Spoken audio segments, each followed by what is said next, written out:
ዶክተር ኤልያስ ገብሩ ነኝ። ይህ የአርምሞ ቲዩብ ነው። ስለዚህ ስለ ስትረስ ስንነጋገር የመጀመሪያው ማወቅ ያለብን ነገር ትርጉሙ ምንድነው? ስትረስ ብዙ ሰው ስትረስ ሆንኩ የሚለው ወይ የዲስትረስ ወይ የጭንቀት የጫና ደረጃ ላይ ከደረሰ በኋላ ነው። ስትረስ ሁሌም ያለ ጉዳይ ነው። የሰው ልጅ በህይወት እስካለ ድረስ ስትረስ አለመሆን አይችልም። ምክንያቱም እዚህ የመጣ ነው ጥረ ግረ ብላ ተብለ ነው አይደል? ያ ጥረት ውስጥ ነው ውጥረት ያለው ማለት ነው። ስለዚህ የሰው ልጅ በህይወት እስካለ ድረስ እስካልሞተ ድረስ የሚያሳስበው ውጥረት የሚሆንበት ነገር አለ። ቢያንስ አካላዊ ፊዚካል ስትረስ አለ። ፊዚካል ስትረስ ማለት ልባችን አሁን ይሄ ሁሉ የሰውነት ክፍላችን ውስጥ ደም ለማድረስ ሲመታ ነው የሚውለው። ወደ ላይ ሲገፋ ወደ ታች ሲያዳርስ ነው የሚውለው። ከዛ የተመለሰውን ደም ደግሞ ወደ ራሱ ለመመለስ ሲስብ ነው የሚውለው እና ይሄ ውጥረት ነው። ልባችን ላይ ውጥረት አለ ማለት ነው። ሳምባችን አየር ሲያስገባ ዲያፍራም የሚባል የጡንቻ አለ ከታች ከሳምባችን ስር። እሱ ሲጨመቅ ሲዘረጋ ነው የሚውለው። የሰው ልጅ በሙሉ ፍጥረቱ በሙሉ አኗኗር በሙሉ ውጥረት ያለበት ነው ማለት ነው። ከዛ ደግሞ ውጫዊ ደግሞ ውጥረቶች አሉብን አይደለ? ለመኖር መብላት አለብን፣ መጠጣት አለብን፣ ጤናማ መሆን አለብን፣ መተኛት አለብን፣ ሴፍቲ እንፈልጋለን። ስለዚህ ውጥረት የለብኝ የሚል ሰው ብዙ ጊዜ ይዋሸ ነው ማለት ነው። ውጥረት የሌለበት ሰው የለም። ስትረስ የሌለበት ሰው የለም። ስትረስ ናቹራል ነው። አንዳንዴ ደግሞ አደጋ ሲገጥመን ችግር ሲገጥመን ከዚህ ችግር ለመውጣት የሚመጣ ደግሞ ውጥረት አለ።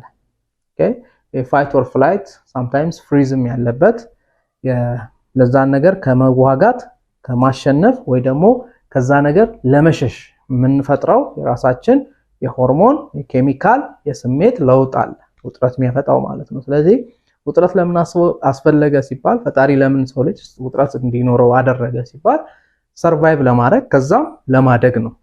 ሰው ልጅ የተወሰነች ውጥረት ከሌለችው በጣም እንዝላል ይሆናል፣ ይደክማል፣ ይሰንፋል። ስለዚህ ፈጣሪ ለኛ መልካም ነገር በማሰብ ያን ነገር የፈጠረልን ማለት ነው። ግን ችግሩ ምንድነው? ይሄ ውጥረት በጊዜ ሂደት የተጠራቀመ ያደገ ይሄድና እኛን ራሳችንን ውጥረት ውስጥ የነበረውን ወደ ጫና ደረጃ ያድጋል። ስለዚህ ስትረስ አለ፣ ዲስትረስ አለ። ዲስትረስ እንል ዳይስትረስ ወይ ዳይካርቦኒድሮት ይላችሁ ከሆነ ኬሚስትሪስት ማለት 2 ታይምስ ስትረስ እንደማለት አሰቡ። ዲስትረስ በአማርኛ ዲስትረስ ምን እንለዋለው? ጫና እንደማለት ነው። አሁን ሰው የስራ ውጥረት አለ ቢዚዮኝ አለው ሲልና የስራ ጫና አለብኝ ሲል አንድ አይነት አይደለም። ጫና ምንድነው? ቃሉን ካያችሁ ጫና ራሱ የሆነ የሚሰጣችሁ ስሜት አለ አይደለ? እየከበደኝ ነው እያለ ነው። የስራ ጫና አለብኝ ሲል አንድ ሰው ከውጥረት አልፏል። አሁን ውጥረት ሲሆን ያን ችግር ለመፍታት ራሱ እየታገለ ነው፣ ቢዚ ሆኗል ኦፍ ኮርስ። ግን ጫና ደረጃ ሲደርስ ተሸክሞታል ማለት ነው። አንዳንድ ጠረጴዛ ካያችሁ ከመጠን በላይ ዕቃ ሲጫንበት ጥጥጥ ይላል፣ ድምጽ ያወጣል። ሊሰበር ነው እያለንን ማለት ነው። ጫና ሲሆን ሊሰበር ነው፣ ተሸክም ያለው ከብዶኛል እያለ ነው ማለት ነው ሰው። ዲስትረስ እና ስትረስ የተለያየ ነገሮች ናቸው። ብዙ ጊዜ ያልታከመ ወይም ማኔጅ ያልተደረገ በትክክል ያላስተዳደር ነው ውጥረት ነው ወደ ምን የሚያድገው? ወደ ጫና የሚያድገው ማለት ነው። አሁንም ግን አልረፈደም። አሁን አንድ ሰው ጫና ደረጃ ላይ ደርሷል ማለት ጠረጴዛው ተሰብሯል ማለት አይደለም፣ ወይ ያን ነገር ሃንድል ማድረግ አይችልም ማለት አይደለም። ከብዶታል ግን እየተሸከመው፣ በተለይ ገዛ ካገኘ ምንም አይሆንም ያ ሰው። ያ ሌቭል ላይ ደርሶ ዲስትረስ ሌቭል ላይ ደርሶ ግን አንድ ሰው አሁንም ያን አይነት ከምን ያን አይነት እገዛ ያን አይነት ስሜቱን የማስተዳደር ስራ ካልሰራ ከጫና ቀጥሎ ከዲስትረስ ቀጥሎ የሚመጣው ስቴፕ ምን ይባላል? አንዛይቲ ወይም ጭንቀት እንለዋለን ማለት ነው። ጭንቀት ደረጃ ላይ ከደረሰ ያ ሰው ያን ጫና መቋቋም አቅቶት እየተሰበረ ነው ወይም መሰበር ጀምሯል ማለት ነው። ያ ጠረጴዛ ያን ሲጥጥጥ ያል ድምጽ የፈጠረ የነበረ ጠረጴዛ መፍትሄ ስላላገኘ ራሱን ማከም ወይም ራሱን ማስተካከል ራሱን ማበርታት ማጠንከር ስላልቻለ ያ ጠረጴዛ እየተሰነጠቀ እየተሰበረ ነው ማለት ነው። የሰው ልጅ ላይ እንደዚህ ነው የምናየው። አንዛይቲ ደረጃ ላይ ሲደርስ ሰው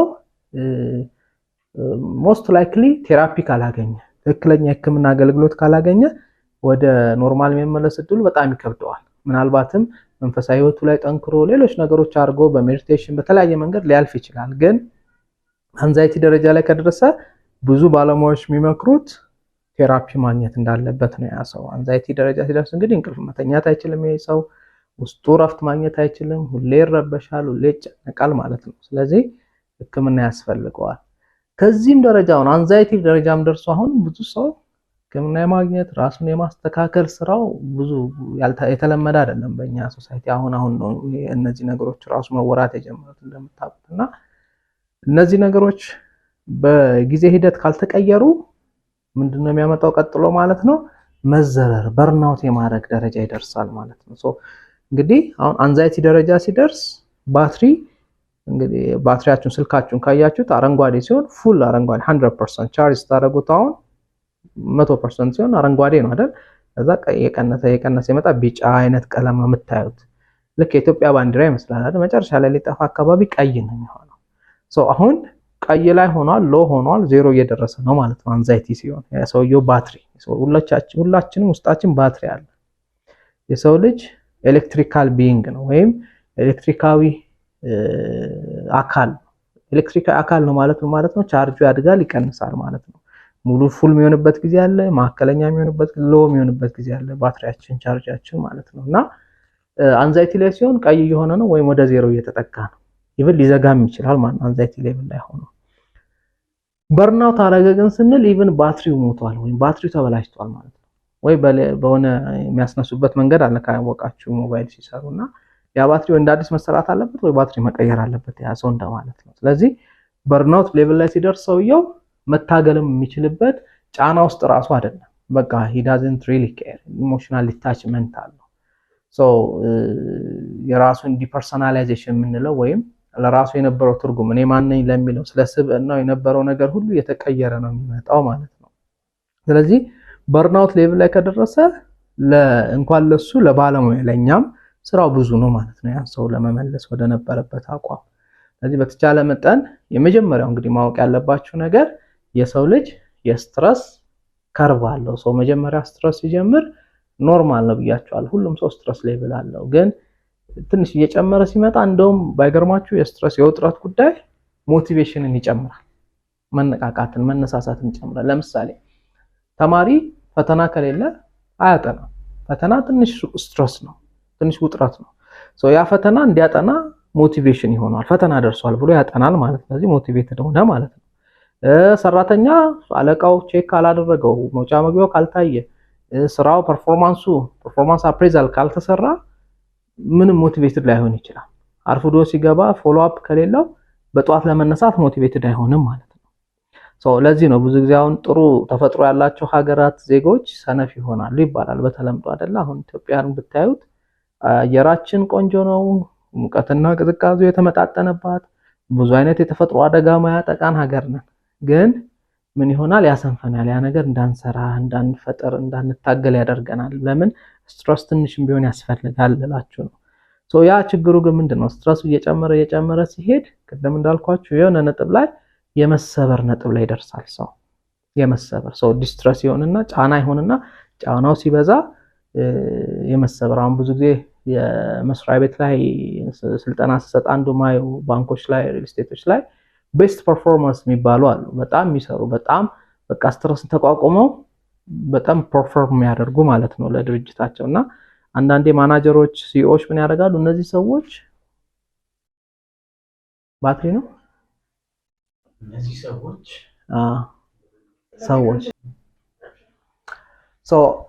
አንዳንዴ ባንኮችም ላይ ሪል ስቴቶችም ላይ እንደዚህ ትላልቅ ድርጅቶችም ላይ ትሬኒንግ ስሰጥ አንዱ ማስተውለው ነገር ምንድነው? ሰራተኞቻቸው ላይ ቤስት ፐርፎርማንስ የሚባሉ ሰራተኞች አሉ ሁሉም መስሪያ ቤት ውስጥና እነዛ ቤስት ፐርፎርመርስ ማናጀሮቻቸው ወይም ሲኢኦዎቻቸው ቤስት ፐርፎርመር ናቸው፣ ቶሎ ስትረስድ አይሆኑም ተብለው ብዙ ስራ ይጨመርባቸዋል።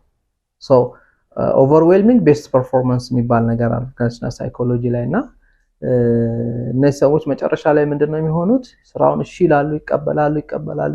የሆነ ሰዓት ሲሰበሩ መመለሻ የሌለው መሰበር ነው የሚሰበሩት። እና አንድ ሰው ስትረስድ አልሆነም ማለት ወይም ኮምፕሌን አላረገም ማለት ስራ ቦታ ላይ ወይም በዛ ደረጃ ሲጨናነቅ አላየነውም ማለት የሚሰበርበት ነጥብ የለውም ማለት አይደለም። ሁሉም ሰው የሆነ በሙሉ ስጋ የለበሰ በሙሉ የሚሰበርበት ነጥብ አለ ማለት ነው።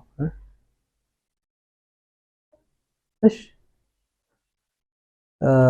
ብዙ ጊዜ ባለኝ ልምምድ ድርጅቶችን፣ ባንኮችንም፣ ሪል ስቴቶችንም ሳሰለጥን አንዱ ማየው ነገር ምንድነው በየድርጅቱ በየዲፓርትመንቱ ጥሩ የሚባሉ ሰራተኞች አሉ። ቤስት ፐርፎርማንስ የሚባሉ በየወሩ የሚሸለሙ ማለት ነው። እንደዚህ አይነት ሰራተኞች ብዙ ጊዜ ኮምፕሌን አያደርጉም። ደከመኝ፣ ስትረስ ሆንኩኝ አይሉም እና ማናጀሮቻቸው፣ ሲኢኦዎቻቸው ምን አይነት ነገር ያደርጋሉ መሰላችሁ? እነዛ ሰዎች ኦቨር ሌላ ስራ ይጨምሩባቸዋል። ቤስት ፐርፎርመር ናቸው ተብለው ስራ ይጨመራል፣ ስራ ይጨመራል፣ ስራ ይጨመራል። የሆነ ነጥብ ላይ ሲደርሱ ቅድም ያልኳችሁ የመሰበሪያ ነጥብ ላይ ይደርሳሉ ማለት ነው።